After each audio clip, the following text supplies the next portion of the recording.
This week on RSBANDB Update, Archaeology returns with the Moonrise dig site. Covering artifacts, mysteries, and rewards, we take a dip into some of the juicy tidbits of the First Age Nakkirian civilization. Also, Fables, API Plugins, and the Grand Exchange.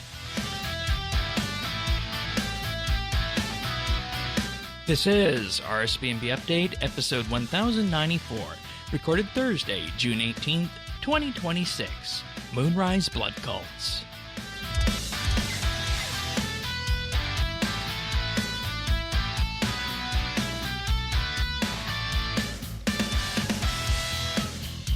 Hello everybody and welcome to another episode of RSBANDB Update. This week brings us back to everyone's favorite skill, or at least one of our favorite skills. Archaeology is in the favorite skill category for you two, right? Absolutely. Okay. It's still a number 2 for me. Farming is number 1. Of course. But nonetheless, that is what we're referring to with the Moonrise dig site that launched this week. And I'm just going to get ahead of this, everybody.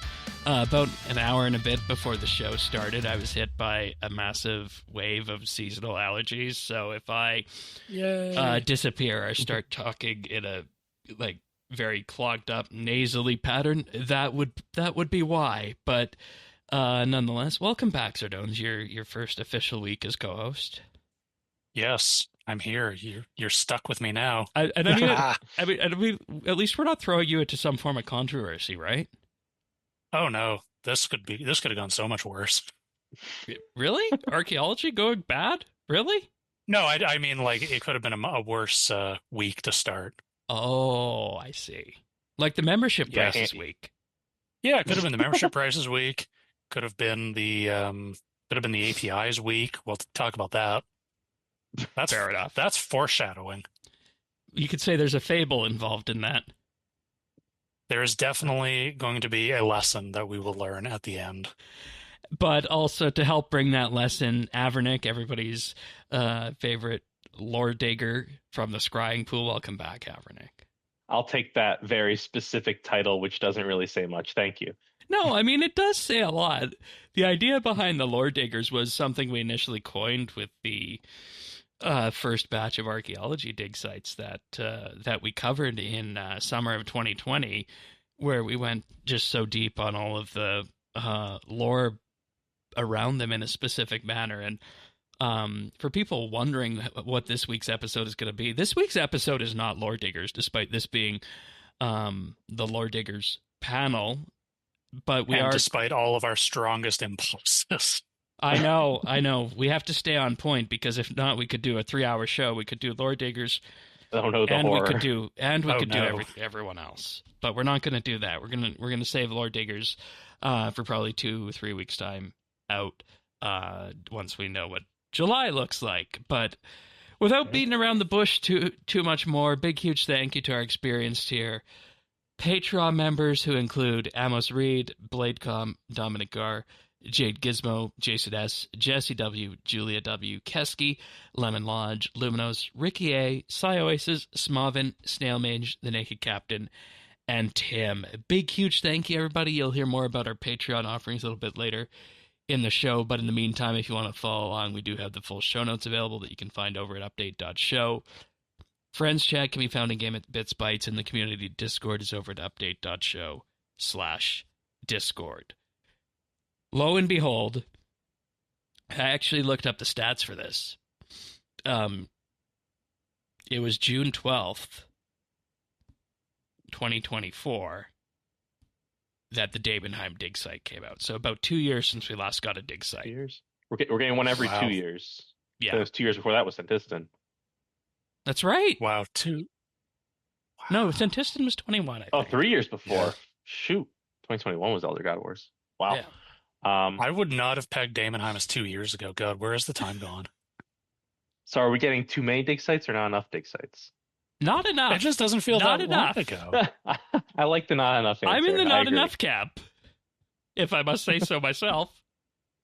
It's solid content. I love it. I really do. I think they're finding a better balance here, where it's integrating more into the story and feeling like more more quest like. So it's like pseudo quest. Like this is definitely working towards advancing the story of what's going on right now. So because I was thinking about that. Like, I don't feel like we've had a dig site yet, including the launch content, that the single dig site really told a story.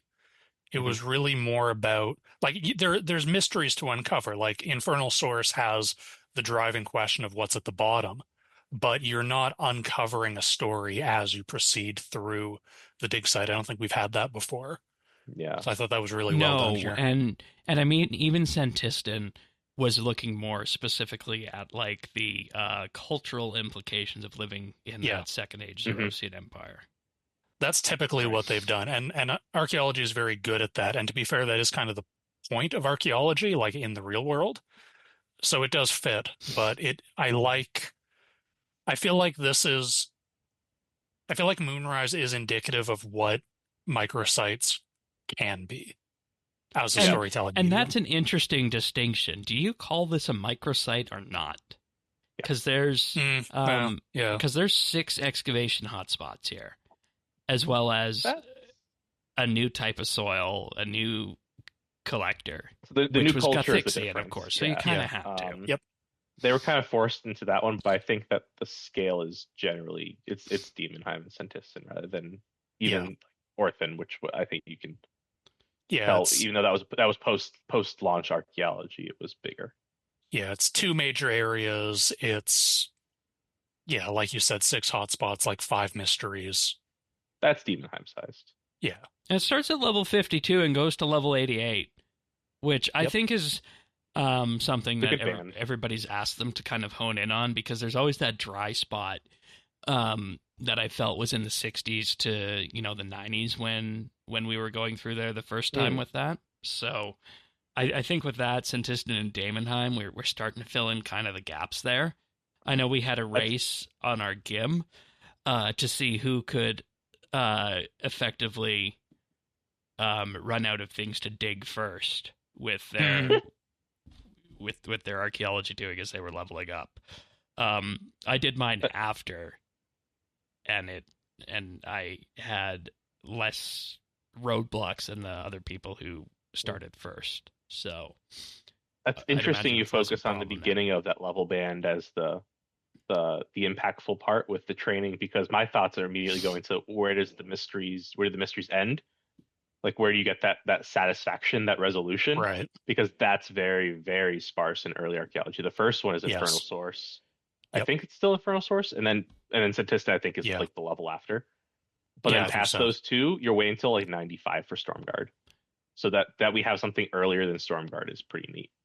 Yeah, and that was one of the things I think we always came back to with the original archaeology, was that the first site we go to, Caradat, had, I think it was like level 117 or 118 that you go all the way to the top.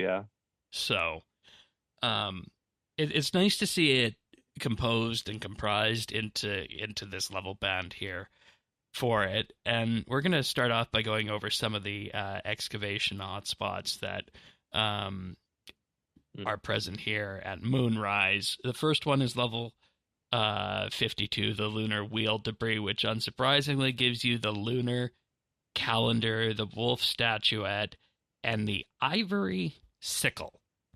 And in case you forgot, it was Gothixians. Yes, the sickle. And I like that this one. Oh, go ahead. No, I was just going to say, reminder to everybody that inside your archaeology journal, there are full color depictions of each artifact and a little bit more about what they represent after you restore them. And hint, one of these will be important later. Could be helpful, yeah. I really like this one is below the cliffside from the you guys needed a lunar calendar to figure that out? I didn't, but it helps if you don't know it.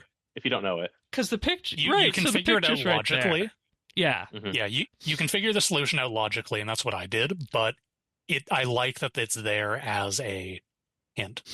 I took a few meteorology electives in school, and knowing the moon phases was part of that. So, yeah. So you're well equipped. I didn't study. I studied them in like elementary school, and I haven't remembered exactly what the words mean. But you can tell just from pattern matching. Yeah, I think they left how they fit. One on there that wasn't either the full or new moon, so you can kind of then from there work out which direction they put two of them in already. In that. But this starts off at level 52.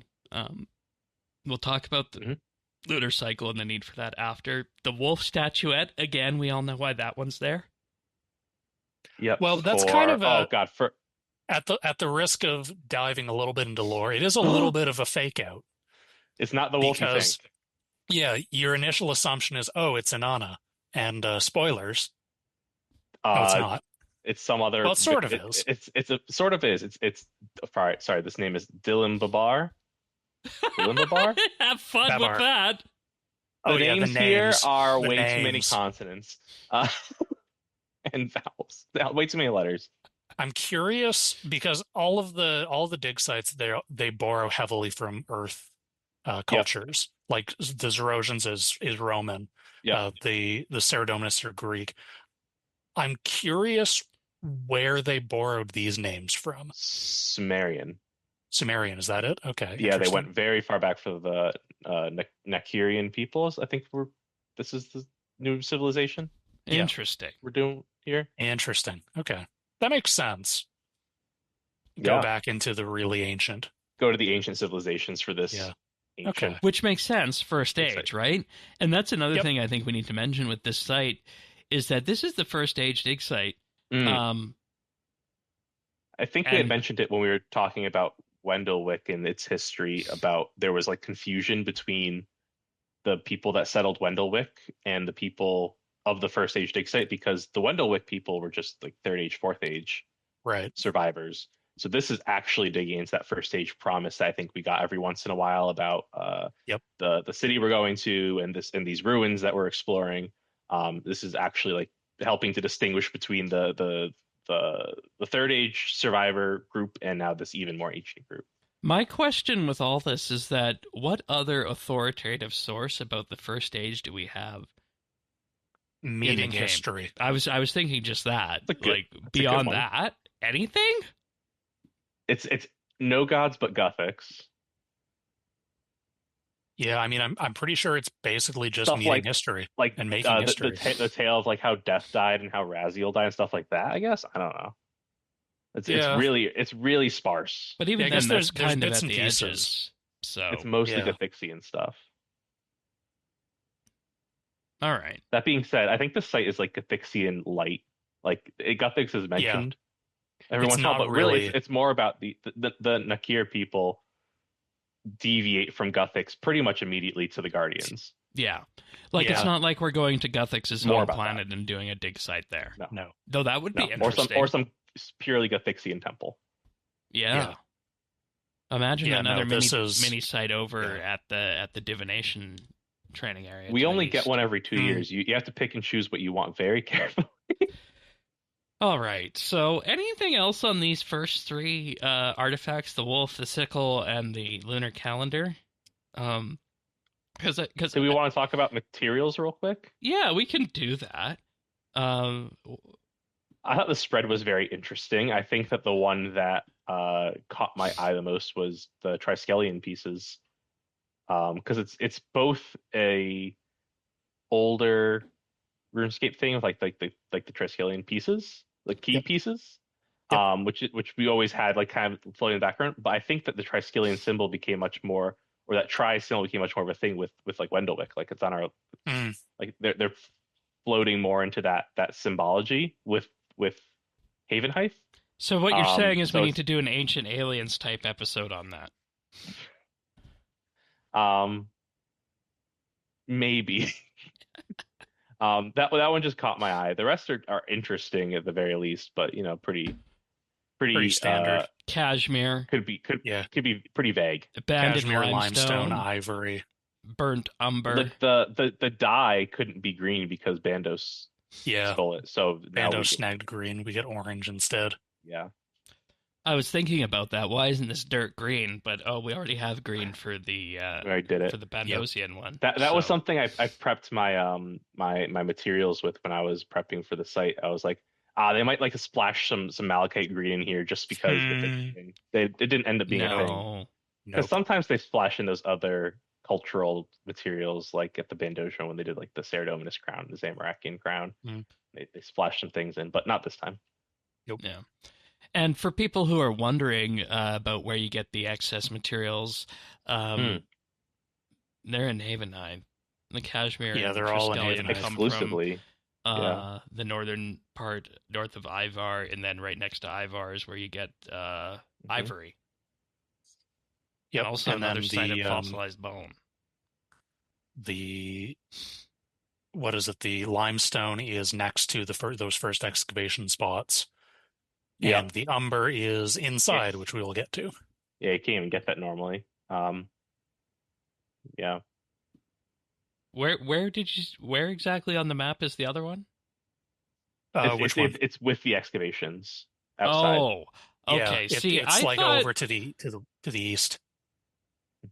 I thought that was going to be one of those ones where you have like the malachite green at Warforged, but you also just get some dirt with it as well. And maybe you do get dirt with this, but I was using the auto screener throughout the entire time. Okay, that makes sense. So it's part of the site for that. Yeah. Fair enough. Yeah.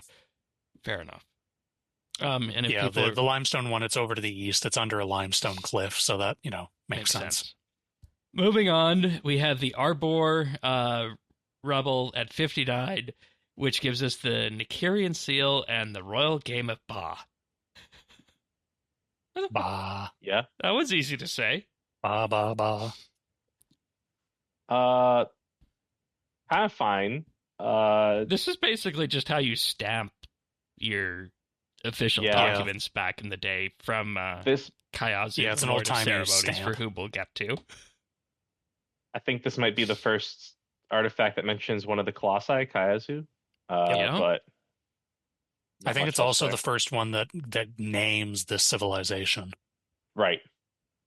Nakkir. Yeah, we now have a name for the ancient Havenhythian people. Oh, we have another impling coming through. This one's eclectic. We'll let that one be. Yeah, whatever. And then the game of Ba is supposed to reference some of the game of I think it's called. It's like some real life ancient artifact that we have in the real world. It did remind me of something, but I couldn't quite place it. Oh, like an actual board game? Like an actual game of is actual Mesopotamian game. Okay. So we've just renamed it and taken it looks like that board. It's not the first time they've done that. I think one of the Zerosian artifacts, I think, is a similar kind of board game that is based on an ancient Egyptian board game, like Jackals and something is the English name for it. So we're just going to say that the Royal Game of Ba is just kind of a cultural flavor. It's flavor. But the Nakkirian seal is the one that we're actually interested in. It's got a little more going forward in relation to the Lord of Ceremonies and whatnot, which we'll get to with the mysteries. So hints to the lore. Yeah. All right. Now we can talk about the backstrap loom, the animal doll, and the initiate's Kaunake. Over at the Weaver's Hut debris. Yep, which is back down the bottom of the cliff. Gonna be a lot of running around. I'm okay that I'm pretty happy to have you jumping around a little bit. It's nice to see other people and move.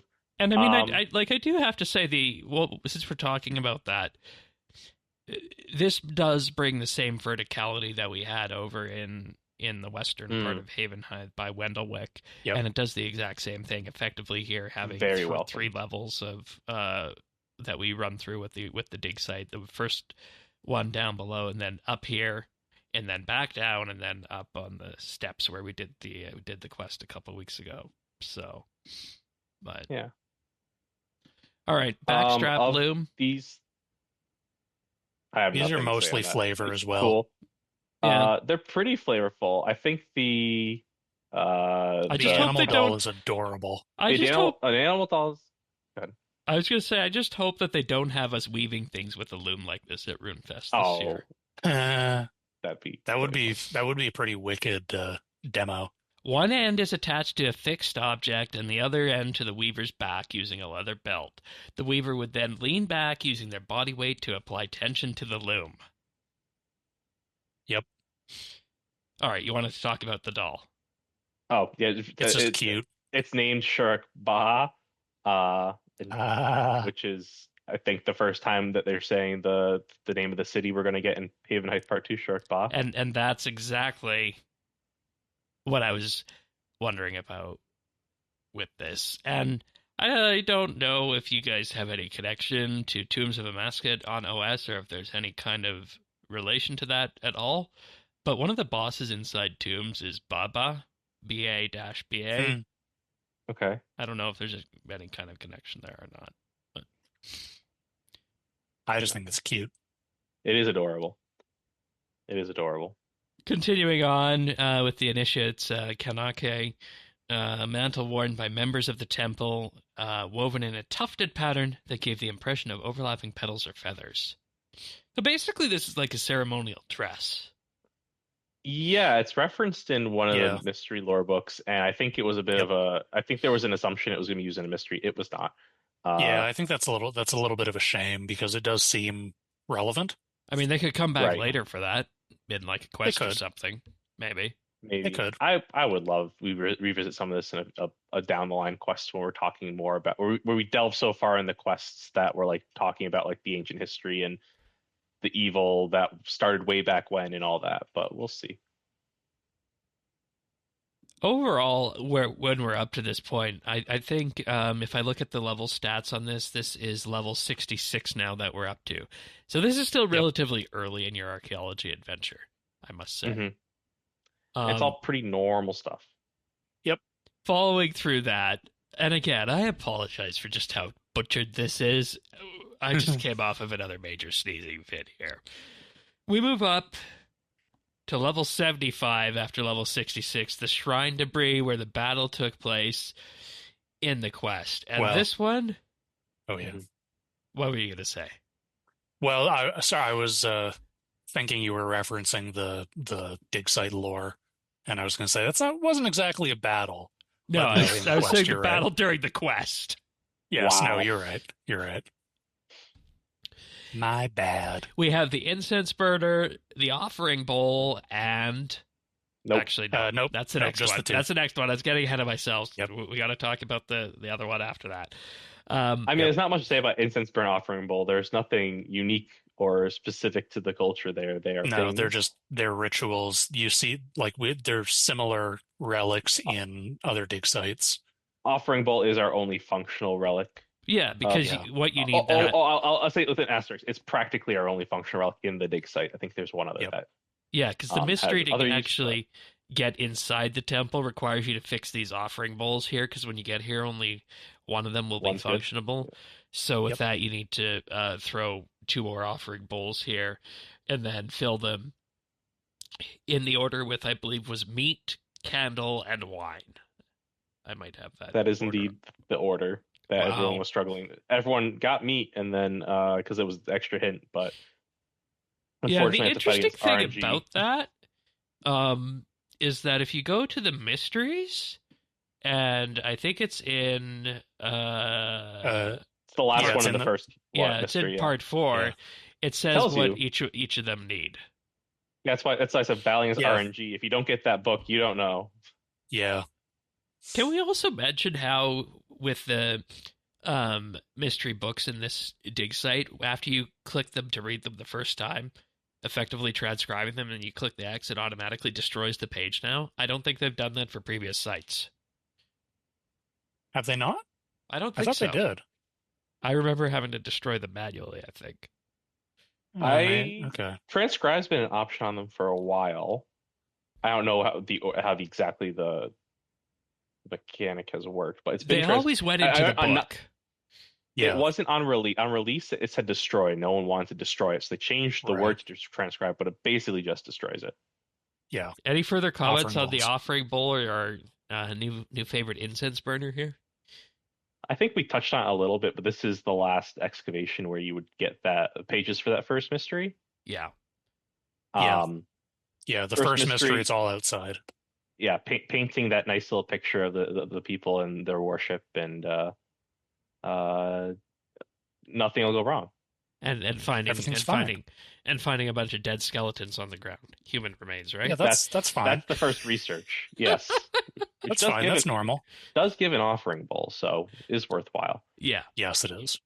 And also, I'll say, in addition to that, just the usual archaeology dig site thing, be wary of just things that are potentially able to be clicked on, because there are things that you might run into that you might not necessarily believe are clickable on, but that provides you the research for this dig site, like the skull or the skeleton remains outside, the broken cauldron, and just the content warning and the absolute goriness of this dead Colossus up here. The very, very sad. We'll talk about what you were saying about Mod Zero when we get to that research bit, because I don't necessarily want to talk about that kind of gore at this moment. At this moment, that's good for later in the show. Yes. Yep. So once you're inside, after completing the offering bowls and completing that first research, bam, you're all the way up to level 82 right now. And I feel like we could say that, like, I still feel like this is the beginning of mid-level for archaeology, just based on where the levels land and everything like that. But I feel like mid-level for archaeology extends all the way to 99, based on the way it's been set up. So, following from this, we get blood wine, the reagent jar. That one I really wanted to talk about. And the wine, too. And the Ninbaradari mural. Good job. That's probably better than I would have done. The names in this update. Absolutely Sumerians, amazing. Man, I'm telling you. It's not Klingon blood wine, but it's blood wine nonetheless. Makes of fermented grape juice, Colossi blood diluted with the blood of common animals. Granted the drinker great strength and vitality, and was believed to bestow bestial features when concentrated. Yeah, this is the first excavation, and where you start getting the first mystery pages, everything's gone to shit. Yeah. Well, I mean, I think pretty much as soon as you enter this second area, it's pretty apparent everything went to shit. And I said this in pre-show, but I feel like this is kind of a microcosm for Havenhythe as a whole. Like, on the outside, you have this very idyllic, in tune with nature, very serene temple, very much like Wendelwick. And then you come in here, and it's blood wine and broken cauldrons and animal sacrifices. And it's, oh, this is what Shuruk Ba is going to be like. And they said it was going to get more gruesome as we went east. And we're not even that far east yet. That's how you transition into Vampirium. Pretty much, yeah. Anybody want a sip of this blood wine? Not really. Ninbaradari did. Yeah. I mean, I'm going to go out on a limb and say that drinking blood is, let me check my notes here, bad. But let's just read it again. Grape juice, Colossi blood, and the blood of common animals. The grape juice is for flavor. And a wee bit of alcohol after the fermenting, right? Not to blow our lore diggers or anything, but this is the second time we've seen Colossi blood in a hot minute. When was the first? Secrets of Amberfell. Oh, right. Yeah. We started using Inanna's blood for a tincture. So maybe that might be important later. Yeah, and I was kind of just saying, put a bookmark in this as a future thing we might come back to for some kind of potion or even some kind of food item in a quest, right? Yeah, I was thinking about the wrong path to go down. Well, I mean, that's what we said about necromancy, right? I don't know. I was thinking about that as we were doing. Well, I mean, hey, it works for Anya, right? I guess so. Sorry, you had a point. Yeah, I was thinking about that actually as I was doing through the dig site and reading some of these descriptions. I was like, man, I really him alchemy could make an interesting skill. Oh God! I mean, dark, grim as hell, but it could be an interesting skill. Yeah, could. It would definitely appease the really edgelordy players. I mean, they're not 12 anymore, right? I mean, I know you're going for the full skill I think some of them are mentally, but is there a reason we couldn't do as a part of necromancy, like a blood ritual? Oh, we could. Imagine a new ritual site set further out east here for blood. We could, but I mean, we've got a new skill coming, so which community thinks is going to be astromancy? Talk to me again in 2028. Yeah. Anyways, no, you made actually you mentioned Hem Alchemy. I think the only place in the site that Hem Alchemy is actually mentioned is in the Cauldron research, where it says it was like an early form of Hem Alchemy, which is just it's interesting. They're bringing that up because that's just immediately invokes some of the Maraki series. Yeah. But yeah, B is like we're touching on all this Colossi blood stuff, and I think 2 weeks ago we were talking about Secrets of Amberfell. I was like, how are we going to come into conflict with Anya? Well, now that she's tasted Colossi blood, what's going to happen next? And let's just say if there's any kind of bad things that are going to happen if you taste it. Again, we're heading Lore Digger's territory there. I wouldn't say it worked out so well for whatever happened to these people. I mean, Havenhythe, you're giving good appetizers. I did ask you to bring the appetizers this week. Little tidbits. The reagent jar. Store herbs, flowers, and other reagents used in brewing blood wine and other powerful blood-based elixirs. I'm going to say that again. Powerful blood-based elixirs. I think it was back in Herblore. New I was going to say back in Herblore Havenhythe Part 1, Shane, you were saying Herblore update. Yeah, like I think we need a Herblore skill edition that covers the gaps between level 60 and 90. So a series of blood potions would absolutely cover and tick that box. And I would totally be here for that. I think I would love that in initial Vampirium. I think that we need to be doing different things from OSRS when we do Vampirium. So we cannot copy them. Well, we're going to know in 11 days what their Vampirium contains.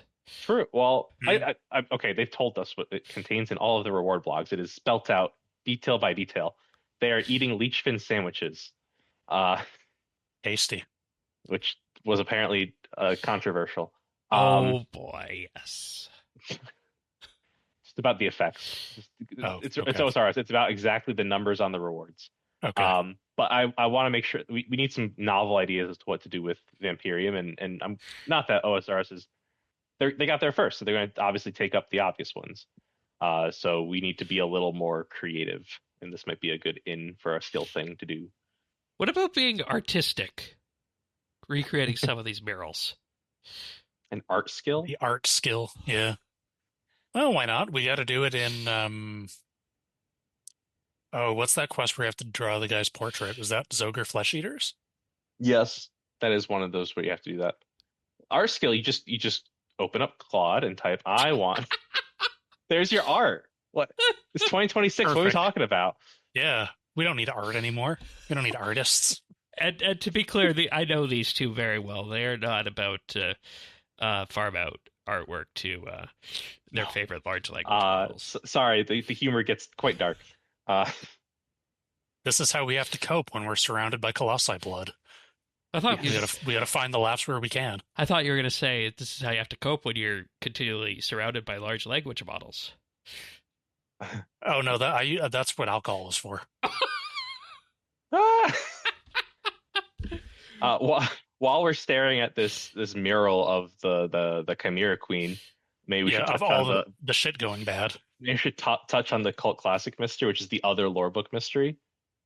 Real quick touch on when they started doing blood cult stuff and everything, and upended the balance of the Colossi and all that. This Chimera Queen person, noticeably unaccounted for at the end of the story. Yep, I did notice that rather conspicuously. So might have disappeared through, I don't know, a portal of Vampirium in Shuruk Ba. Who's to say? I was wondering about that. It's a very interesting hook, and I think because the mysteries do say that she kind of like went away. Her and the Colossi, who also has a ridiculous name. Yeah, the bat one. The bat one. Sudamuzid. Sudamuzid? Suda-woulda. Yeah. Shoulda-woulda? Her and the bat Colossi conspicuously missing at the end of the story. And I think Uzu even... I don't think we've mentioned Uzu. Uzu mentions that when you talk about the mystery with him. Yeah. That he's like, I don't even care. They want good riddance. Clearly, not clearly, but I think obviously Vampirium probably has impacts there, and maybe we'll see the impacts, or maybe she's even still alive and might be a boss. I don't know. It would be it's a good hook. It's a great hook. I think it's one that we haven't had in quite a while. Yeah. I feel like it's also I think one of the challenges with integrating archaeology lore into the broader game is that problem that you were mentioning earlier, that a lot of the dig sites finish so late that it's just too high. Like, you can't really tie Everlight into anything because you finish Everlight at like 107 or 115. Is it 115? Yeah, I think it might be 115. But like so late in the skill. High. But like this finishes at 88. And 88, I think, is a reasonable. The necromancy quest requires that 87. Yeah, absolutely. Right? And if we're not talking about Vampirium until River of Blood is complete, when you have a bunch of 80s across the board, no problem if they want to be like, and now all of that blood cult stuff is present when you're in Vampirium as opposed to being in the background. I want to talk about the last excavation site, that we could talk about some of the here and there, the mysteries, the appetizers of the mysteries. The last one at level 88 gets us the Bloodletting Dagger. That's a name. Oh, yes. And the Fang of Kayazu. Kayazu? I have Kayazu? a story about the Bloodletting Dagger. If you would be a Discord story. It's a very quick story. Me spoiling all of the just things that Modzura said in Discord. Apparently, one of the alternate endings to the dig site was you had to give the dagger to Uzu, who then breaks his cycle by using it on himself instead of by using the wheel. Implied using it on himself. You give him the dagger and you go away, and you come back and he's gone. That actually fits better. I think it was not done because it was considered too dark. I kind of get the sense that was a late change, because I think, without wanting to get too much into the lore stuff, I do think that makes more sense with what happens with Utu. Sure. I mean, is this not dark and gory enough for everybody? It's pretty dark. I do like meat. Again, not to get too into the mysteries. I do like maybe less about the resolution, more about the mechanics of what was happening to Utu, where the reason he couldn't break the cycle was because the wheel wasn't fixed, and then during one of the mysteries we fixed the wheel, so he was able to full erase himself. I like that we had the impact to break the cycle, not just give him a dagger. But I can see how maybe symbolically or more appropriate. So that's the Bloodletting Dagger. The tooth is interesting. It's kind of a little morbid that they were just plucking. Actually, I think the thing it's described is not. I mean, it's par for the course with everything we've seen in this dig site so far. Yeah, they're using the fangs as trophies in the blood cult. Yeah, that's a little grim. But you can put it on a ring. That was the other artifact that has use. Yeah. And see, this is the interesting thing, is that everybody thinks it's a Gothixian dig site. It's going to be about balance. It's going to be about communing with nature and stuff, druids. And there's a sickle. What are you talking about? It's about druids plus you. Yeah. Yes, you think it's going to be all hippy-dippy druids, and it does not. It gets dark. It gets bloody. And it really leads in on all the vampires. Would you not say that every archaeology dig site ends up like this, though? What one doesn't? Stormguard? Maybe. Let's start. Caradet. The whole place is sieged and cursed. Infernal Source devolves into a cult. What's it? Everlight. Well, I mean, Infernal Source starts as a cult. Starts as a cult. Starts as a cult, but to be fair, it does end with a door to hell. So Everlight. I mean, Fall of Hollowvale book kind of. Fall of Hollowvale, Mass Grave of the Icene. I think Stormguard's okay. Warforged. Does Stormguard end with an explosion? You might be right. Like it ends with science. It's not the worst. It ends with Howell's lab blowing up. Yeah. So yeah, I guess that's better because Warforged were selling slaves and militia and enslaving the Camdo. Yeah. Santistan, Voss stuff, whatever Zaros is doing with the Shadow Realm. And we never did get a conclusion on that. We never did get a conclusion on that. True. No, we didn't. Orthan devolves into Raksha Shadow Realm stuff. Crazy. Everyone goes crazy. Yeah. And the curse. Demonheim devolves into Abyss, crazy mind swapping cult stuff. Yep. They all end in disaster and tragedy. We should expect it at this point. Well, something's got to happen to make it a dig site for us to explore, because otherwise there'd still be people there. Challenge to whatever JMod that hears this. Next dig site, start with tragedy and end on a high note. And that's what go the other way. Is all about. We find the happy days at the end. And it was sunshine and unicorns until the end of their days. Until the end that someone split their mind into 1,000 lizards. That's down. I mean, on the plus side, though, we do end with a bunch of cute little lizards. I mean, there's worse fates than to be lizards. I like the silver lining there, the Orphan. There's worse fates than to be lizards. I mean, you could be poor Kayazu here. You could be ritual sacrificed. It's true.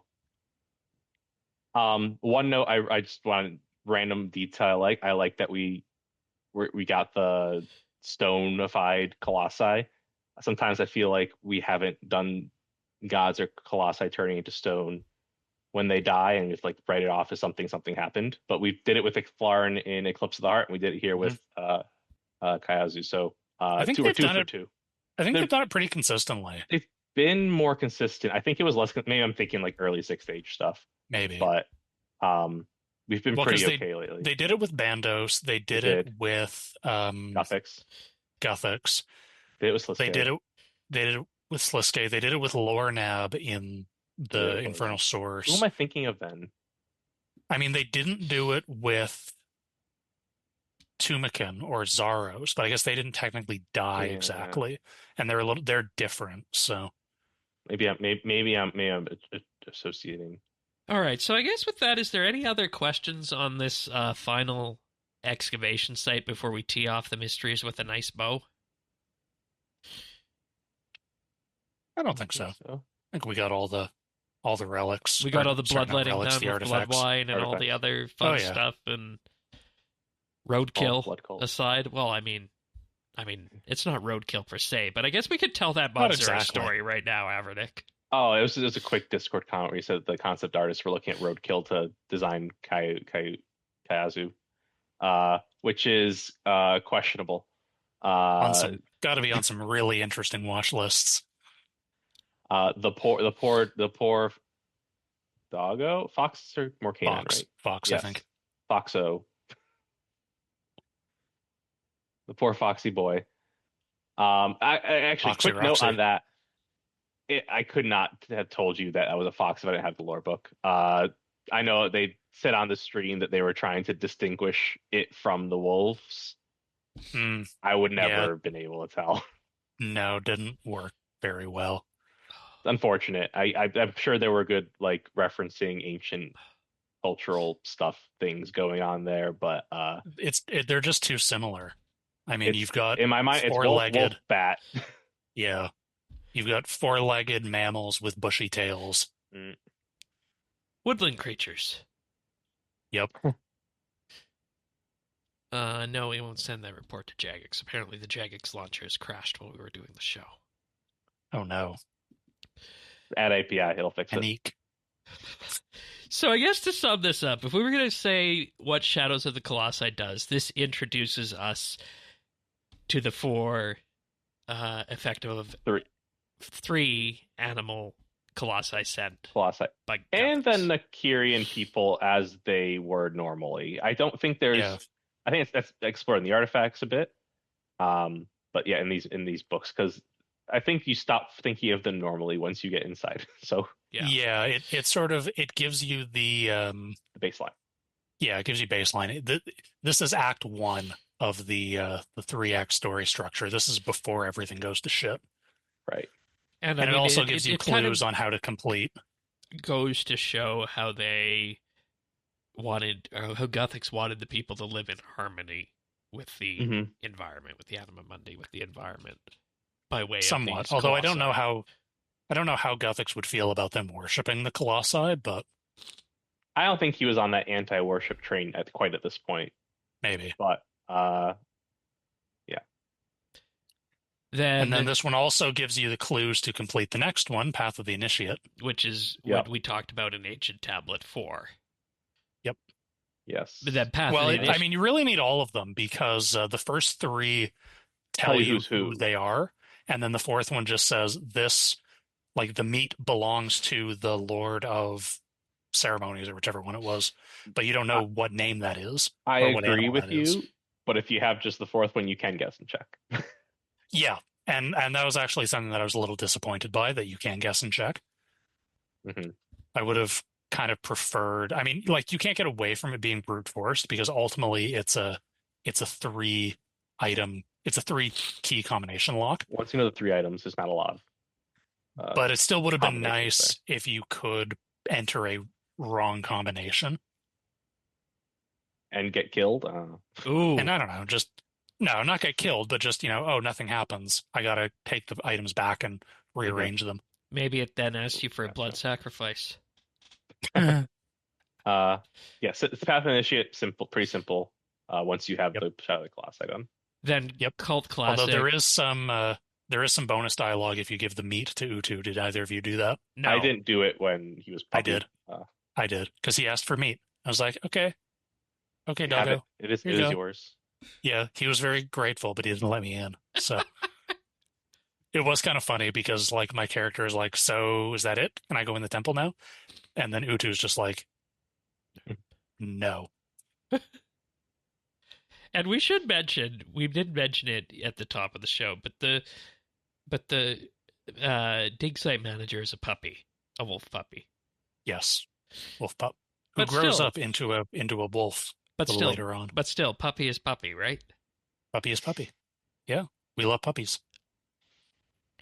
Well, I'm sure we'll talk a lot more about that in the Lord Digger episode. Yeah. Oh, yes. We barely talked about Utsu today. No, and that's fine, because my nose is just begging me to shoot myself right now. Yeah. Many people will not be aware, but so far I have taken 1, 2, 3, 4, 5, 6, 7, 8, 9 sneeze edit notes.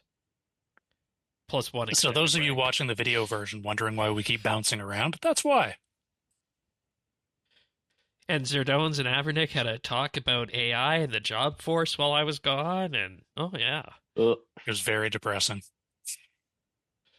Okay. Cult Classic effectively provides us the background on all of those. The back part of the story. Yeah, this is Act 2. This is everything has gone to shit. Yep. This is another just random pages that you get from the inside the temple. Yeah, and while it's explaining what you're seeing in the temple and the artifacts there, I think it's also showing it's doing most of the heavy lifting for teeing up potential future hooks in the story. Yep. I think the thing I found most interesting about Cult Classic, and this is probably something to go into more with the Lore Diggers, they went into their different views on Ascension.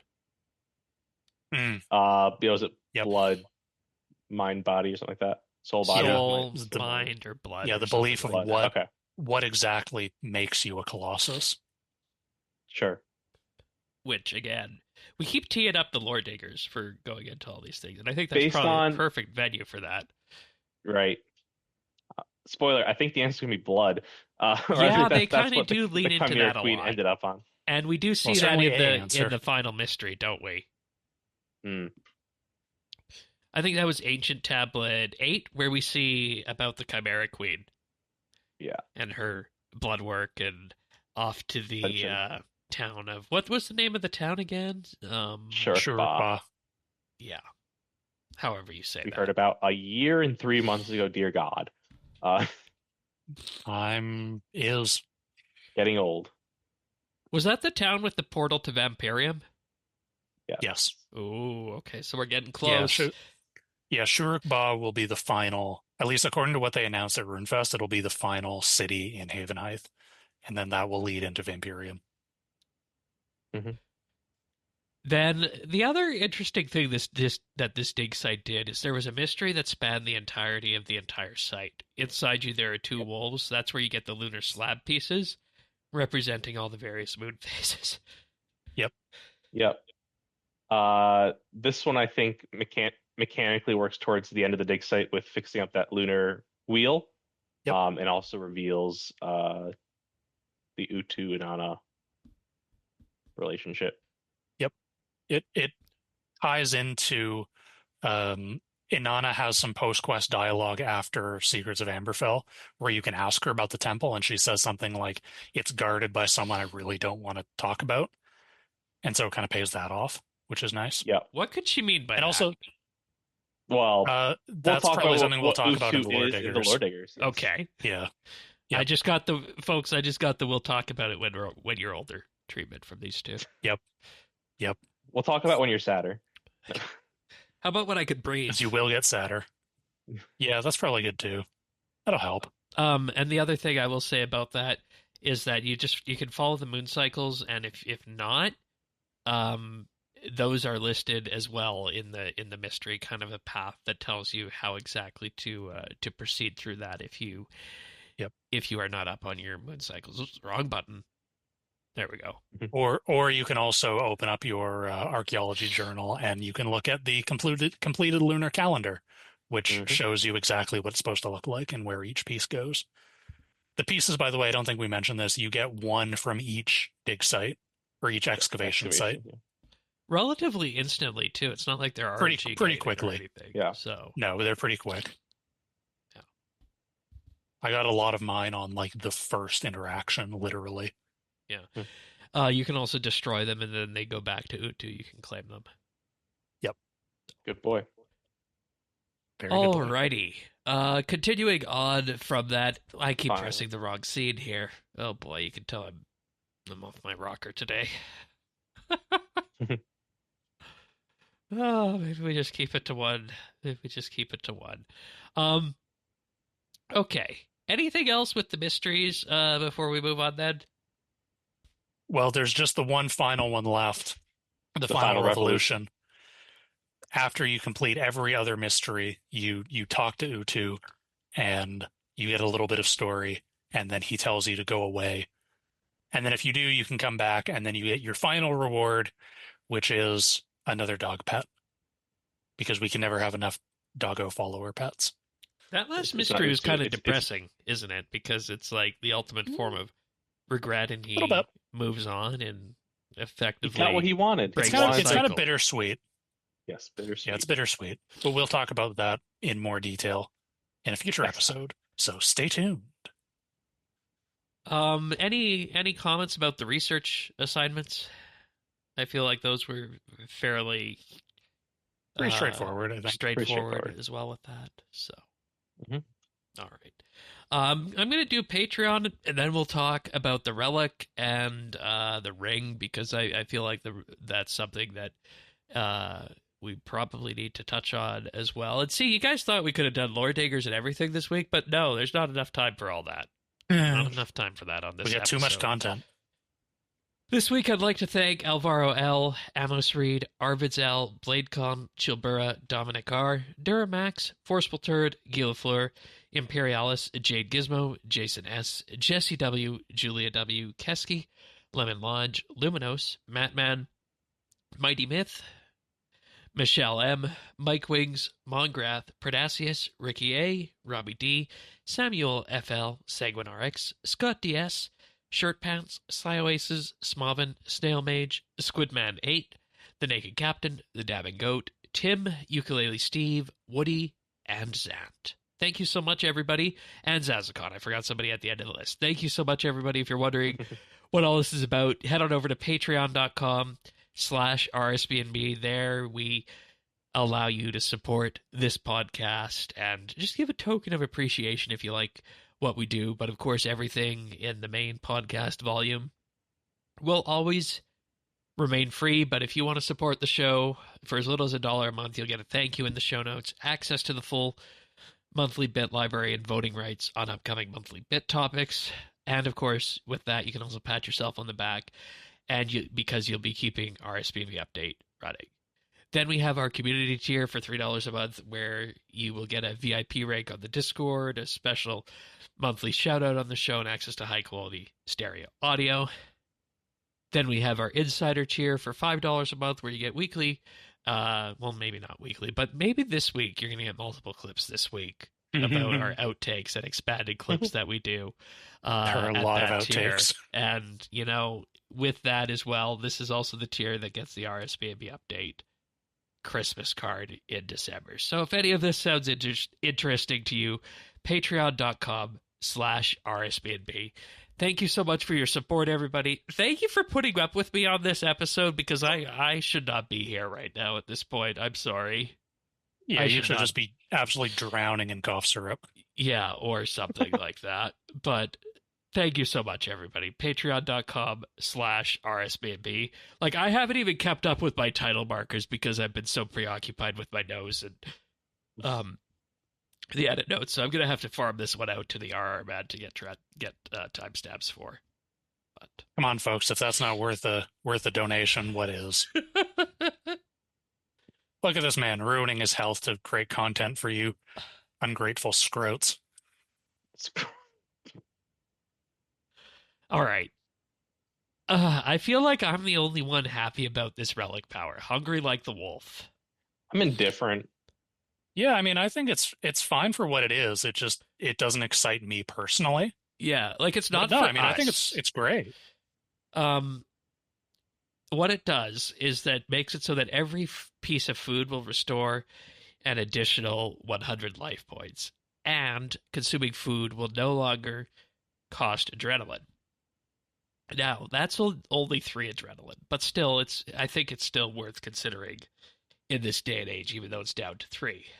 So what this means... is, well, especially how many people really do just go in with a whole bunch of sharks or whatever. And that's who this relic is for. It's for the people who want to take an overload, a prayer potion, and a load of sharks, and just go and have at it without worrying about their DPS. Because as it goes, adrenaline equals DPS. And if you're bringing that down, then you're lowering your DPS, rather. I think I would have been more excited if adrenaline cost to eat was as high as it was before the recent changes. Absolutely. Yep. And now I'm less fussed. Like, right now, if you took this relic plus the Blessing of Het, and then the spices, and then this one, spices, you get 2,900 healing from a rocktail soup. Wow. Yeah. And that's not even sailfish soup. All of that. So just have at it with that, right? So I think it's very clear that we just need to mention that this is not for the people out there who have presets that have like 1 or 2 pieces of solid food in them, and then a few brews, and then everything else DPS oriented. Sure. If your presets look like that, this relic is not for you. But if you're somebody who's going to do Slayer and you bring lots of food, if you're somebody who's doing your Reaper tasks, you're just getting started, you bring an inventory of Shark, this relic can work wonderfully for you. So I think that's really who it's aimed for. And because of that, I think it's going to get a lot less coverage in the community discourse than it deserves. One of the biggest noob traps when we were doing all those micro lessons about combat and action bars back in the day was food, because you could see somebody go into a boss fight and just eat, and of course they'd be delaying themselves, but they'd also be lowering their adrenaline. The adrenaline one isn't so much of an issue now, but this one completely negates that. Yeah. So I think it can still be an issue if you're spot. at something. If you're at something you're not super confident at and you're just finding yourself spam eating a lot, you can definitely still screw yourself over. Yep. So there's 100% a niche for this. I understand why a lot of people aren't super excited about it. Like, personally, I'm not super excited about it, but that's mostly because my relics change about as often as the seasons. So 4 times a year. Yeah, more or less. More or less. I think the last time I changed it was I swapped out something for the pouch protector because I was doing a ton of rune crafting for some reason. Mm-hmm. Probably 110 rune crafting. Sure. Maybe. Might have been. So sounds likely. The other item that comes from this dig site is the Ring of Kayazu, which is combined with the Fang of Kayazu and a Moonstone ring. And what this one does is it gives you an extra plus 80% soul attraction while doing rituals and a 20% chance to double the actual item rewards that come from those. I thought it might be XP. I tested it. It's not XP, which would make it way too powerful. Yeah, that would be really strong. Yeah. Interesting about this one, I thought it wasn't that well broadcasted in game that it was a reward. Yeah, it's kind I of actually hidden. agree. I agree. I completely forgot this was even a thing until someone mentioned it. I think someone mentioned it in the producer's chat. I was like, oh yeah, I gotta go make that. It's the only way you can see this is if you go and look at the MISC tab in the Archaeology workbench. It is not in a skill guide. It is not said at the end of the last mystery. It's listed nowhere. Yeah. I think they should probably add it to like at least the skill guide. They added a other section when they added the Demonheim scroll, so just throw definitely. It in there. Yep. But yeah, not too hard to make. No, and you know the thing like I'm wondering great unlock if you're about at that point this, in Archaeology. And maybe you know this or don't, but when you're looking at something like the soul attraction in necromancy, you get like the number of souls that appear on the bar, right? Mm-hmm. Yep. If you go higher than that, does it matter if you're beyond like 5 souls on the bar? Or I don't think so. Okay, so if you're already there, adding plus 80 really isn't going to help you that much then.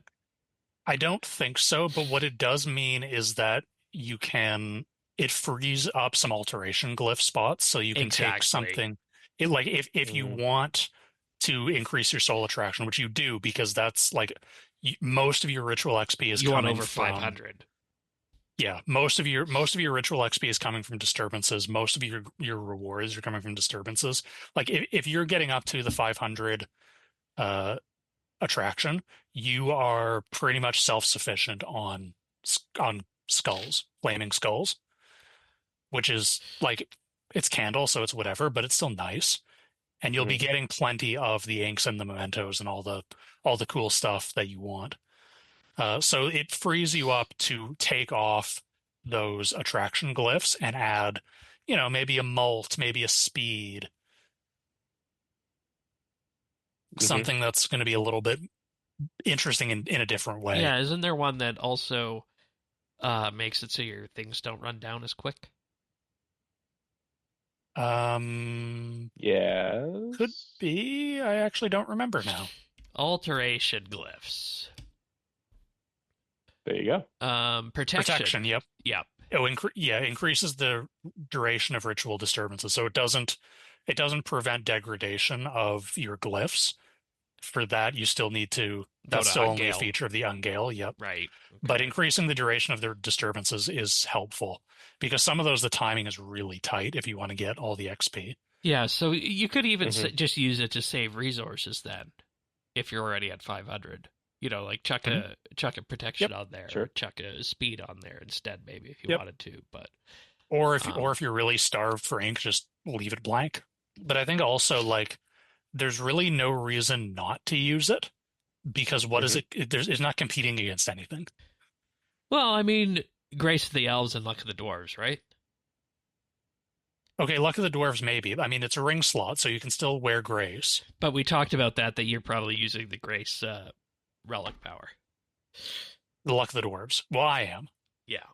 but not everyone necessarily is. But yeah, Luck of the Dwarves is really the only other thing. But yeah. I think little hidden rewards like this is a good thing to have. So I'm on board with this. I'm very happy with the reward itself. Yep. And I mean, overall, I think that's how you do a dig site. I think we had more discourse about the Daemonheim dig site because it brought the off ads with it. Yeah, those were big. Yes, those were very big. So what that lacks, I mean, we get a new cultural dig site spot. And I should mention that the other collector outside the museum person is named Artefacts in Taverley. Beautiful. Yeah. No notes. Yep. But that's the Moonrise dig site. We'll be back in a few weeks' time for lore diggers with a clean head and a clean nose to talk about the lore aspects of it. So, I think we skipped over the environment. Do we want to talk about that? Yeah, right. That's Kaleb's journal. Fair enough. Yep. All right. So before we cut and run from the dig site, I think we should just mention the environment about it. We already talked about roadkill, and I don't feel like talking about roadkill again. So I'll just say that it does the Havenhythe thing, where it starts rather innocuous, and then by the time you're inside, there's a dead wolf hanging in the ceiling. But Avernick, you also wanted to bring up Kaleb's Travel Journal, Volume 3. Yeah, it wasn't totally a part of the dig site. In fact, I kind of assumed it was going to be with the quest, and it is back in a regular Amberfell building. But this is the third Kaleb travel journal. There were two when we got Havenhythe Part 1, teeing up what we ended up getting here, Amberfell. And likewise, this third journal tees up what we're probably seeing in Havenhythe Part 2. It talks about a mining town not too far from Amberfell. It talks about a very hard to navigate swamp. It talks about Shirkba. It's nothing crazy, so but is this gives us a tied bunch of proper into nouns. or adjacent to the dig site? Not adjacent. Adjacent. Yeah, it's not. Yeah, okay. This is foreshadowing for what's east of Amberfell. And it seems scary for the looks of it, which is exactly the tone I think they were wanting to convey. Yeah, it gets a lot grimmer. It also foreshadows potentially a new enemy type, a new goblin type. Boglins. Yeah. Bogolins. Boglins. Bogalaga ding dongs. Kaleb was apparently traveling with someone with 3 eyes. I have no idea what that is. There's a statue with 1,000,000 legs. That sounds horrific. And that kind of made me think of, not to get too deep into lore again, but that made me think of the Elidnus and the Spiders. Interesting story. I also thought spiders. I saw a lot of calls for millipede, which I don't even want to think about. But a millipede enemy would be interesting, like a slayer enemy or something. They'd be ticking all the boxes on the creeps there. They'd be creeping. I'm sure as we get closer to Havenhythe Part 2, we'll probably come back to this and talk about this thing they're teasing. This was teased here way back when. And I mean, like, environment wise, and this is something else I think we need to talk about with just Havenhythe, but also Amberfell as a package, is that starting in the town of Amberfell and working our way up, the storytelling is going hand in hand with the environmental storytelling that's happening, which is wonderful, because I don't think they've ever been able to release a new area with a new environment and tie it in with storytelling all in the same go. Right. So I think the environmental storytelling here is also grade A on that. Yep. And that's something we should be tremendously happy about. So, absolutely. And I mean, overall, the environment team has just been hitting out of the park this year with everything. So, well done. Well done. Yep. Very good update. Well, one thing that we are getting later this year, apparently, is the API project to bring plugins to RuneScape. Yep. Whether we wanted it or not. Some people want it, I guess. Do you guys want this? No, thank you. I'm interested in it academically. Right. But I don't know, man. I mean, I don't. I do see some benefits to it, and I think I mentioned this on the last monthly bit. Plug for the Patreon, join the Patreon. The biggest benefit to it is accessibility. Yes, absolutely. Because it offloads so much, it grants so much ability to the players to make the game accessible in ways that are specific to their needs, in ways that would never be feasible for Jagex to do, just on an economic basis, would not make sense. So, like, on that basis alone, it's a good idea, and it should be in the game. Now, on the flip side of that, I witnessed this week where on OSRS, somebody was using a plugin on the RuneLite plugin hub and got banned for it because said plugin was approved erroneously, they said. But they still got the ban on their account. Basically what it was a plugin where they could sort through their salvage with sailing. And then whenever they would click on the little basket to sort their salvage, it would minimize that game client. So you could run through dozens of game clients within seconds. Right. In that regard. And, you know, this update here, first and foremost, outlines their principles. They're using Lua as the scripting language of choice for these plugins, which we could go into, but I don't think we need to go into that today. It's a very popular language that people use for these sorts of plugin things and mods in video games. But principle-wise, what they said is that the bedrock is the safe and strong plugin guidelines for the overall project, so that all community plugins contribute to maintaining a healthy RuneScape. They want tools to improve the RuneScape experience, knowledgeable in that these tools are authorized, safe, and do not contravene the rules. And I guess they get around that RuneLite plugin hub issue by having all the plugins be Jagex reviewed. Because we hear from the new plugin manager on this in a short while on the blog. That'll be interesting for a couple of reasons. First reason is it'll be interesting to see, I'm curious how large of a team they have and how rapidly they're going to be able to review them and what kind of throughput they're expecting on submissions. But then it's going to be interesting for the second reason, which is sort of ties into the example you just gave from Old School, where these are always going to be fuzzy lines. Mm-hmm. So we're going to find out real fast, a whole bunch of people are going to find out real fast that content moderation at scale is really, really hard. Yeah.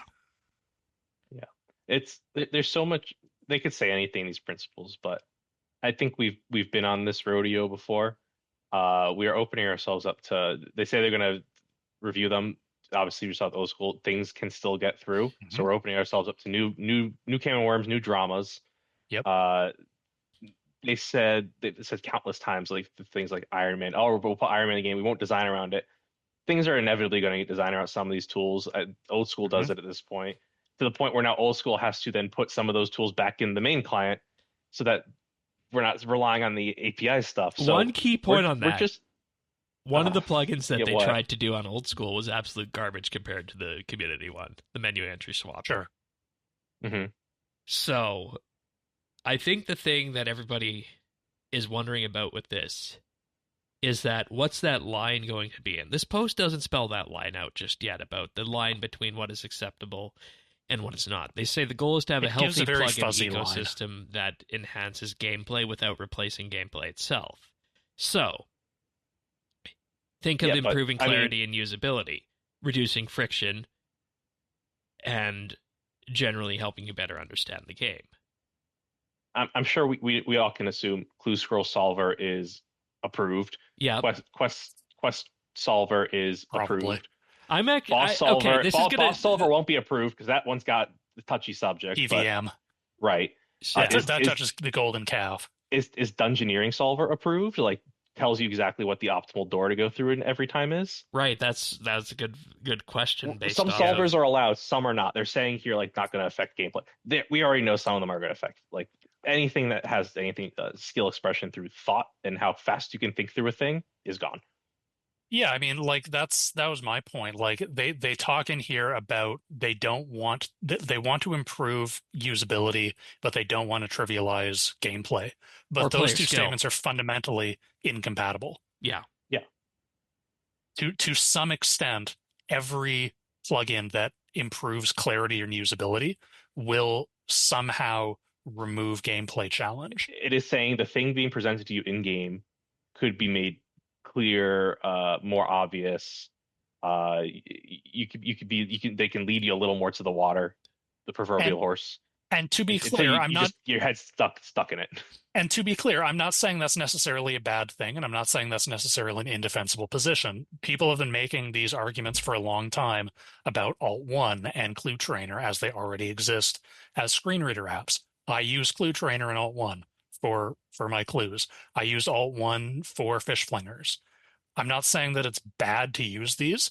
I'm just saying these two statements are fundamentally incompatible, and where as a player and as Jagex themselves, where you draw the line on what is too far, that says a lot more about what content you value and how you value it than it does about anything else. Like, here's the thing. That's fine. Like, here's the thing that my classic example I give. It's an old school example, but a plugin that tells you where to click in Guardians of the Rift, their runecrafting minigame, and which sides to go to is allowed.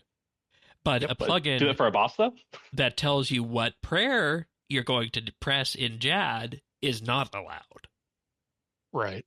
Yeah, that's even though like that would be an example of improving clarity, because that translates information that you're being presented in game, because Jad telegraphs his attacks, and it just changes how that information is presented to you. It makes it easier, makes it very obvious, because you don't need to remember what the telegraphing is. Yeah. But that does, like, that removes challenge. And that is just such an arbitrary line. Yep. Yeah. And that's the part that really has me, because there's so many things that, would have made my life in old school easier. And there's things that make the lives of a lot of people in RS3 easier that probably aren't going to be allowed. So who's setting that line? And what does that do for this year's big buzzword, integrity? Yeah, when I heard about the API thing at the beginning of the year roadmap, that was the big eyebrow raise. It's like with all the things you're trying to do with the road restoration, because we've been saying all along the integrity updates are the eat your vegetable updates. This is throwing the dessert down the table and saying, eat as much as you can. This is the 3-tier wedding cake, bottomless ice cream. I think this year is less about integrity and more about doing everything that players have said they wanted. For better or worse, right? For better or worse, whatever direction that goes in. Like, and see, the thing is that it says, our next bullet point here, a dedicated team. Will it be maintained if it breaks a few months later? Well, the API project is a long-term commitment. The team can be as dedicated as you want. As soon as some plugin causes some bad interaction with some piece of content, real content devs are on this too. Well, I think this dedicated team is specifically to maintaining the API. I don't think this is the plugin management team. Okay. I think this is just... they have a new technical community manager for this project. Well, they do. But what I mean is, like, they talk about the technical community manager, and they talk about the plugin moderator that they're hiring for. But I think this dedicated team is primarily focused on API stability. I think the thing they're the question that they're trying to alleviate is what happens when the API breaks. As in, it won't break the game, and the plugins will still continue to exist because it's a long-term commitment. Right. The plugins will continue to function. If you're building, I don't know what other APIs they're talking about adding, but like if you're making like the RS guys Grand Exchange app or whatever that may be used as a Grand Exchange API endpoint, we want to make sure that doesn't break. That kind of thing. Yeah.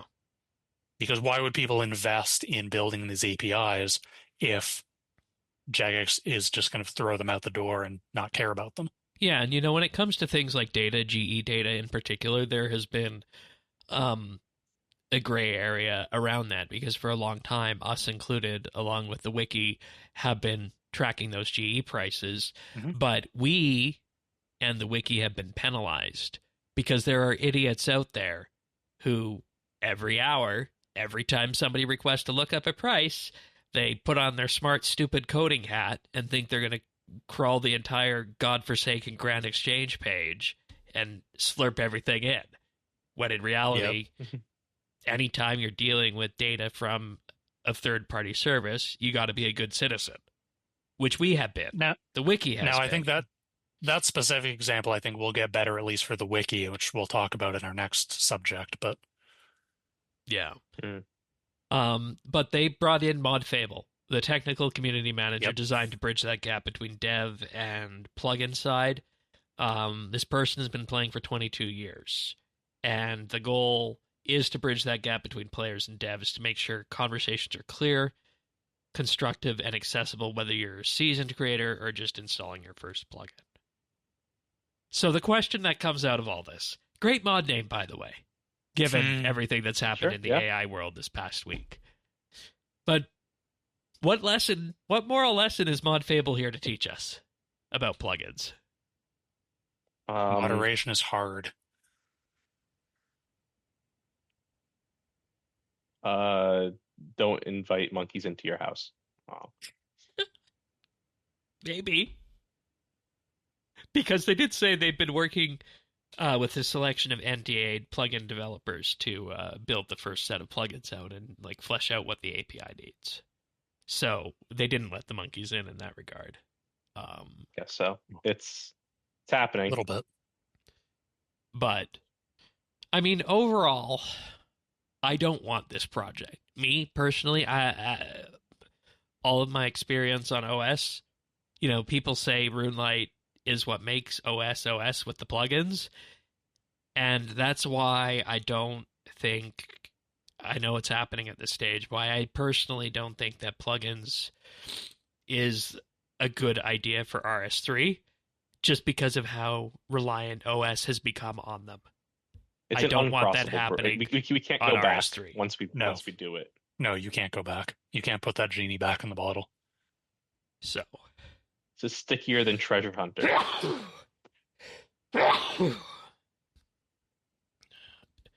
And do you want to have to install a half dozen plugins to be able to play effectively? Because that's what the community says is the best way. It's gonna happen. Or do you prefer just the vanilla experience? I will positive spin this for you, Shane. Please. I promise you, the API plugins will give you show content.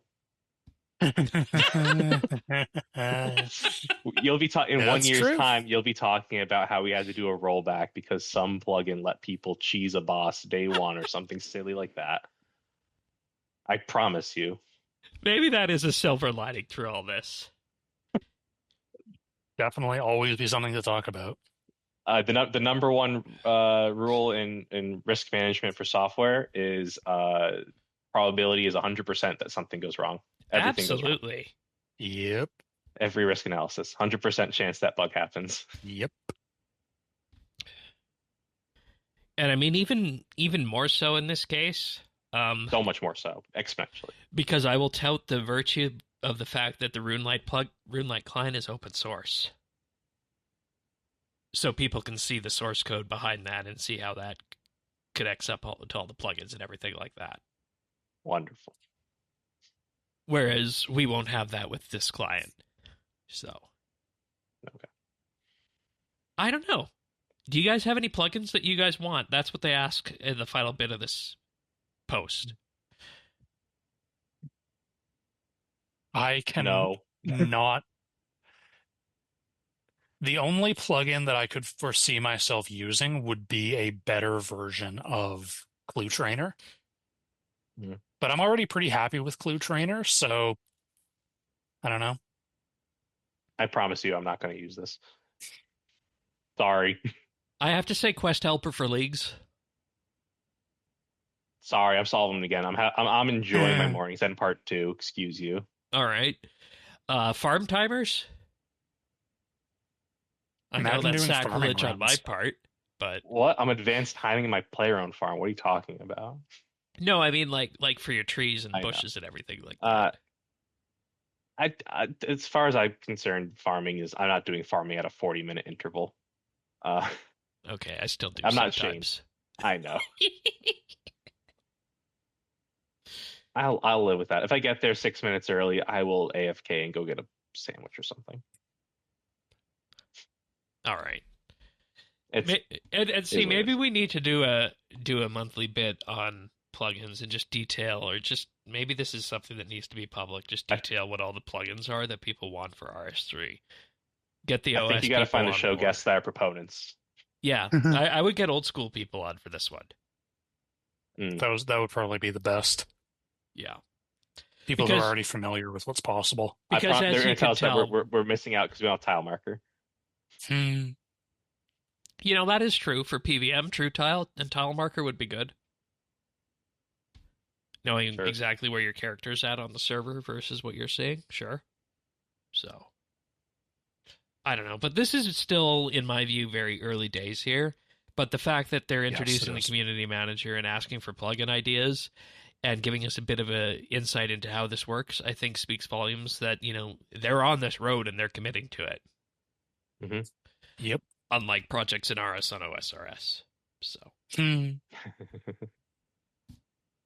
Alrighty.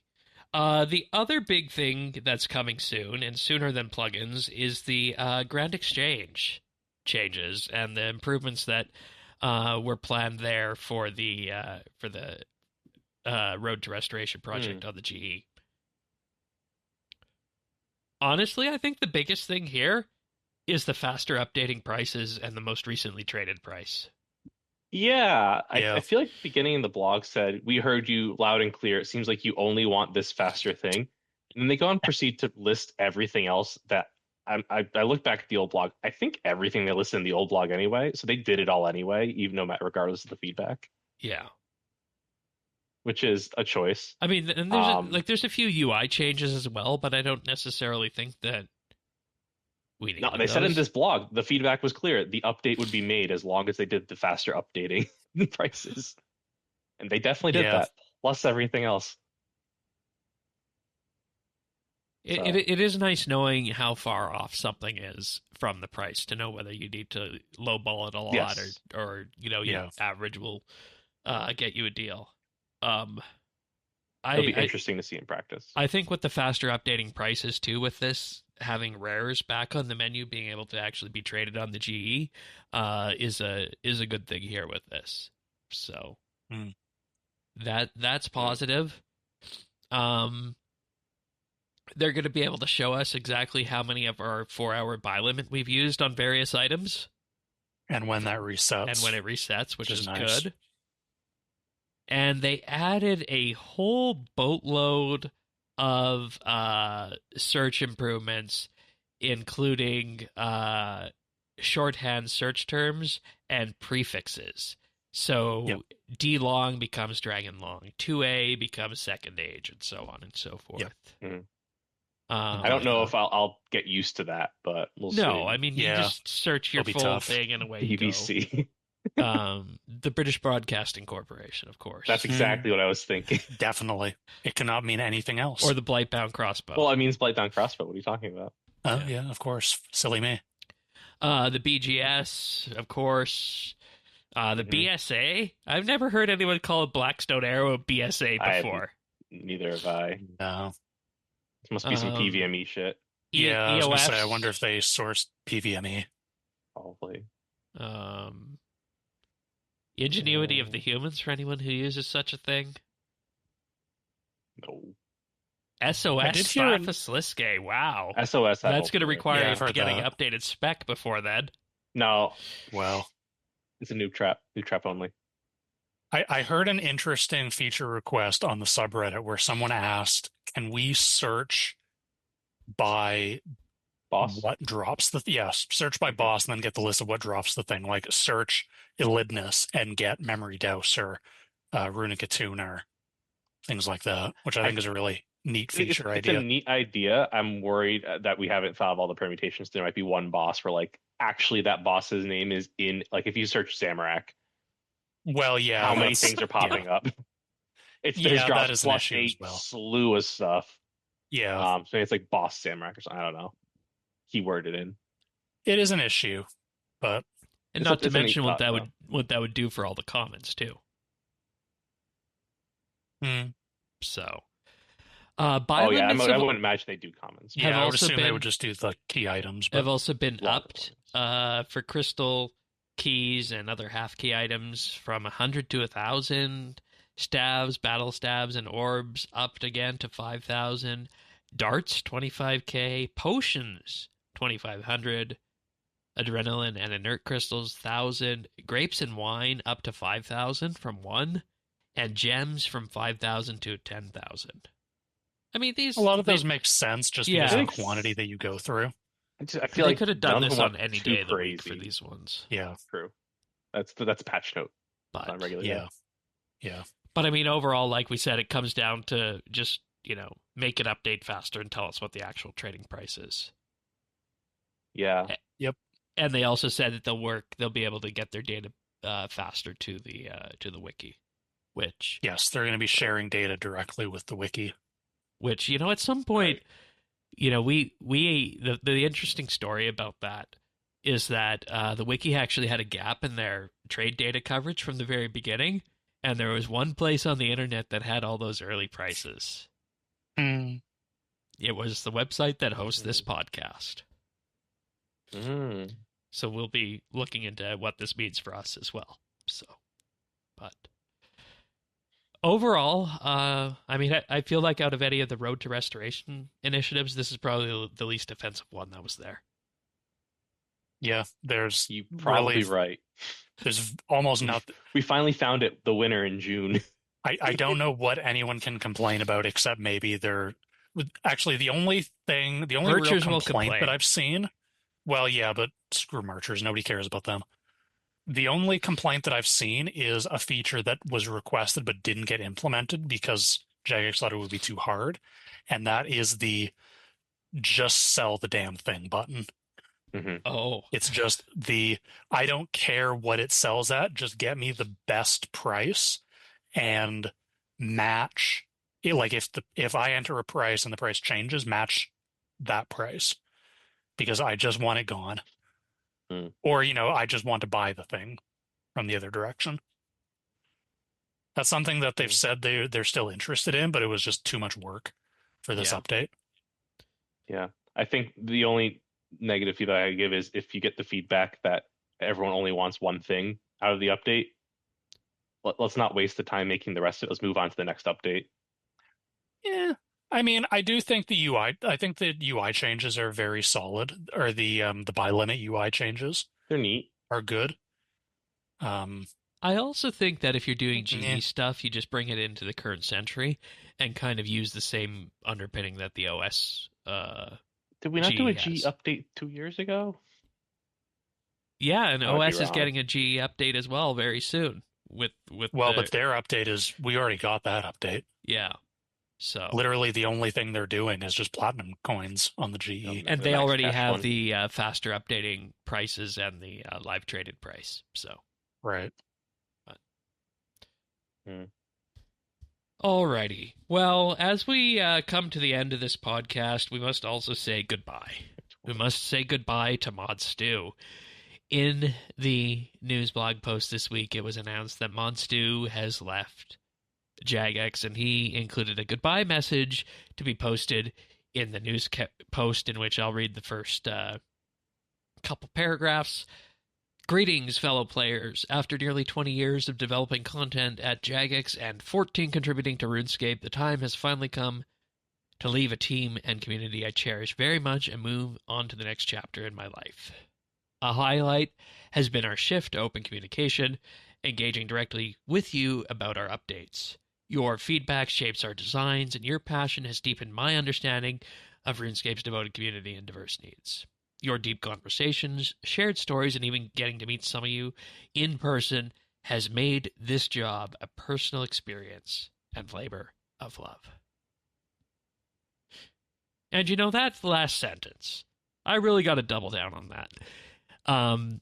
Two of my most favorite experiences with Mod Stu were when we did the Mod Stu Behind the Crown episode, and we got to go into all of his unique things as an actual player of RS that he liked, and also just, you know, meeting him in person and chatting casually with him at RuneFest about, you know, quests and building quests and all those fun sort of things like that do come up. So he has done just so many things for this community and for this game, and it's always a shock to see these long-standing JMods leave, but, you know, yeah, it's very hard. The time comes, everybody realizes they need a change in life, and away they go. But, you know, I just have to say, from the bottom of our hearts here at this podcast, the lore community, RSBANDB, Clan Quest, and all that, thank you. Thank you, Mod Stu. Absolutely. Yeah. We found the one thing sadder than the dig site. That's true. It is true. And he has a rather exhaustive wiki page as well that he actually keeps up to date with all of his content that he is himself. made. He keeps his own wiki page up to date, which is solid. Which is crazy when you think about it. There is also a link on that wiki page to the Behind the Crown episode, which was a surprise to me seeing that this week. But he just goes over some of the hits of everything on this list here. But you know, you don't know what you have until it's gone. So I just got to say thank you again.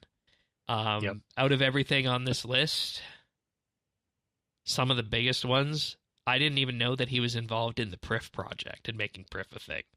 I really appreciate that one. He's got some there's some Easter eggs in there that reference him. Yeah. Mod Stu. Yeah. Well, you can talk to, like, he gets a chat head in one of the Easter eggs too, I think. Yeah. Another great highlight on here is finishing the mining and smithing rework. He became a legend instantly when he did Brink of Extinction, and he turned a conspiracy theory into a real mini quest. Ooh, yes, the Wandering Gull. So, hit the ground running for sure. Also, Weezwax. Yes, Weezwax. I remember that. That was so great. XP blocking and minor resets for skill peers. I like that one. I don't play my skill peer anymore, but I like that one. So many great things in here. Thank you, Mod Stu. Best of luck in your future endeavors. Anything else on Mod Stu?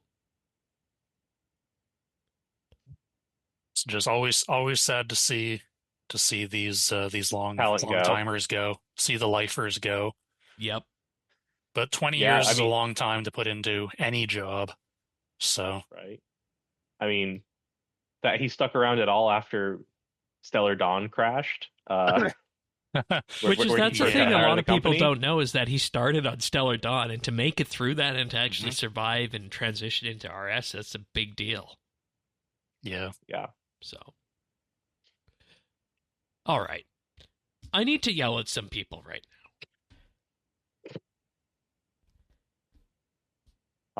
Here we go. No, it's good. It's good yelling. I'm going to tell everybody to make yourselves secure by adopting a Jagex account, because later this year, they will be making them mandatory. So why do you need a Jagex account? The reality is that the old accounts did not support capitalization and special characters in their passwords. Nope. Which is crazy when you think about it. It's mental. Yeah. Actually, I think not only did they not support capitalization, but they didn't distinguish between cases. Right. So either one worked. You could enter a capital letter and it would it would interpret that as a lowercase letter, which is the worst possible way to do that. And for anybody who knows how account architecture can work, you know what that means for how passwords were stored in the old system, probably. With some variant of plain text, maybe. Probably. So, let's just, with that, assume that that has been remedied on the back end. What moving to a Jagex account gets you is also two-factor authentication. And I know there's a lot of people who don't bother with two-factor authentication. But the reality is, when you upgrade an account from just something you know, which is your password, to be something you know, plus something you have, which is your two-factor authentication token, it becomes a whole lot more secure and becomes a lot harder to get hacked. And in this day and age, I'm sorry to anyone this pisses off, but I have almost zero sympathy for anybody who gets hacked in this day and age, unless it was some elaborate social engineering ploy or something like that. Sir Dones, you're smiling. I was, I'll tell you a story later. Okay. I don't want to drag us down. All right. But I have an interesting story what is a more RuneScape experience than getting your account hacked? I mean, it happened to me back in the olden days, like a few months after I started playing. And that was the end of my six character password. And then I changed my password every 3 months after that. It was like the nuclear football thing. You had to bring that around and open up the book and break the disk and figure out what the password for the month was. But they're looking around November or December doing something like this. But overall, moving to two-factor authentication and Jagex accounts is something you should definitely do. Get ahead of this and add two-factor authentication. So unless you're already using one of the OpenID logins like Steam, Apple, Google, those you don't need a Jagex account. Yeah. Because you're already getting the security benefits through but those in that platforms. Case, you want to make sure those accounts are secure too. Yep, absolutely. Definitely. I will also say that the downside of 2FA is that if you lose access to your 2FA app, that can be a problem. So I definitely make sure that I have mine backed up. Yes, definitely make sure you have them backed up. Make sure that you have bypass codes somewhere else. I will say, if you're an Android user, the Google Authenticator app has a cloud backup feature. We have that feature on iOS now as well, on the Google Authenticator. I can't speak to the iOS one, but I will say I'm very skeptical of the Google one, because when that was first announced, there was research indicating that those were getting transmitted in plain text, not encrypted. So that's not good. Maybe that's been fixed. I'm not sure. I'll be honest, I haven't looked into it. But I am a little leery of that for that reason. Yeah. And, I mean, it comes down to how much cloud do you want? Like, password managers, too. Like, I always try and make a note that we should have a password manager week. It's like, do you want a password manager that is in the cloud, or do you want one that is stored on device? And I have been a 1Password user since, like, version 1 of it, so I've just stuck with it, but they have moved to a cloud-based architecture as well. I don't necessarily know that I like that, but it is what it is. I mean, how many times has LastPass been popped? Right. To the point where LastPass probably isn't very trustworthy anymore. Very much no. I would not trust LastPass. Okay, so do we need to do like a mini episode segment in the show about security at some point just to make it so people don't get hacked? Because I feel like that comes up every now and then, but it might be a good idea to Like, just go through, here's a password manager, here's a 2FA, this is a passkey, here's how you secure yourself online with That would RS. be fun. Yeah. It'd be fun for me anyway. Fun for you too. Yeah, it would. But I don't mean to piss anybody off with that, but I just have low patience for that in this day and age. So, with that, we could probably move on to our achievements. Starting out, we have Rhino with 200 mil ranged XP on June 18th. Zerdones, you got 200 million Slayer XP on the 17th with no core yet.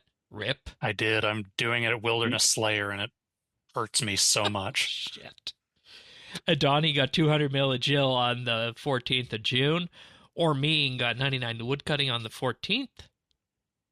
Jade Gizmo got 200 million fletching on June 13th, and Terry Dax got 120 Constitution on June 13th.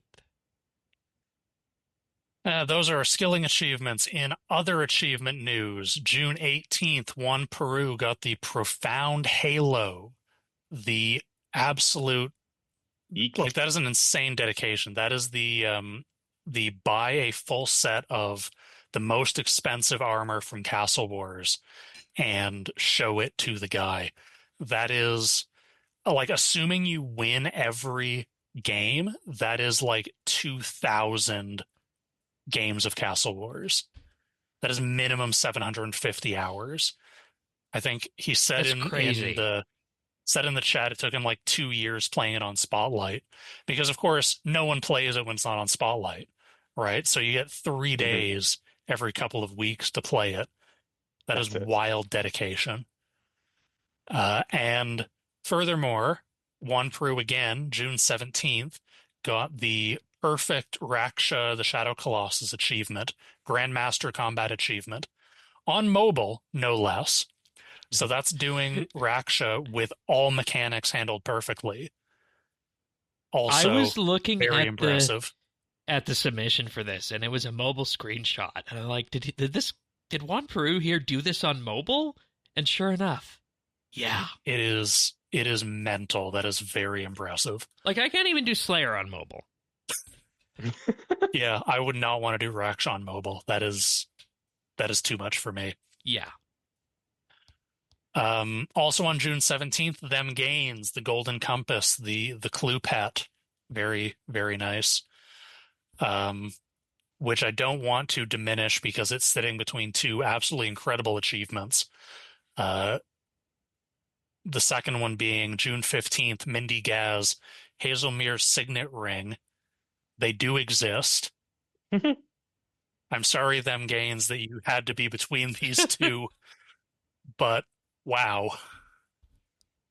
June 14th, Juan Peru once again. Another mobile got a greater chain drop, and more impressively, the Raksha Grandmaster Speed Killer combat achievement. 1 minute 15 second kill on mobile. Actually, sorry, 1 minute 15 was the cutoff. 1 minute 14.4. Got it by 1 tick on mobile. Well done, everyone. Yeah, and additionally, Squiggly Lemon got a blood die on June 13th. Izant got the Nephthys Tooth, the Nakatra pet, at 52 kills, which is way too low. Should have suffered more. On June 12th. And Juan Peru, because they were just feeling like skilling on June 11th, got the Memory Dowser and finished the Gate of Olympus log. Juan Peru crushing it this week. That mobile... Where's there left to go? They've gone all the way up. That mobile achievement is like, what the hell are you doing? Like, how do you do that? Like, I have enough trouble with Raksha on the regular game. Mm-hmm. Yeah, that is above. I want to know how to be good at PVM like that. Well, apparently you know who to talk Shane, to. you're already good at PVM. Am I? No, Shane is good at spooning drops. That's not the same thing. That's PVM, isn't it? I mean, I guess. There's intermediate steps. Yeah. All right. Good work, everybody. I feel like everybody's focused on one achievement, but really just good work to everybody. Very impressive all around. Week. So, alrighty. Pick of the week time. We're going with a web series that was recommended to me, and we've talked a bit about this on the podcast before, but this recommendation was brought to me by Sirion, and it is the show Jetlag the Game, and they're beginning their new season. It is called Stateside Scramble, set in the United States. Previous seasons have gone to places like Taiwan, Korea, Western Europe, and the like, but the idea behind this one is that you are going to be playing Connect 4, but Connect Any, I guess, with the United States. So you go to one state, do a challenge, you claim it. Then you got to go to the neighboring states and connect those ones up as well. And the more of those you connect, the higher your score will be. And the idea behind this show, the one-sentence frame of it is imagine Amazing Race with the challenges, but instead of it being doing things once you get somewhere, you do the challenge to earn your transportation and pay for your transportation to the next thing that you are going to claim. So the idea being is that you can go from New York to Tennessee, but once you're in Tennessee, you have to do something there to move on to the next state that you're going to go to. And that's how it works. They play it over about 6 days. The season just begun on YouTube. It's a Nebula first series, so it goes out a week before on Nebula, but you can access it on YouTube the week after, 100% free.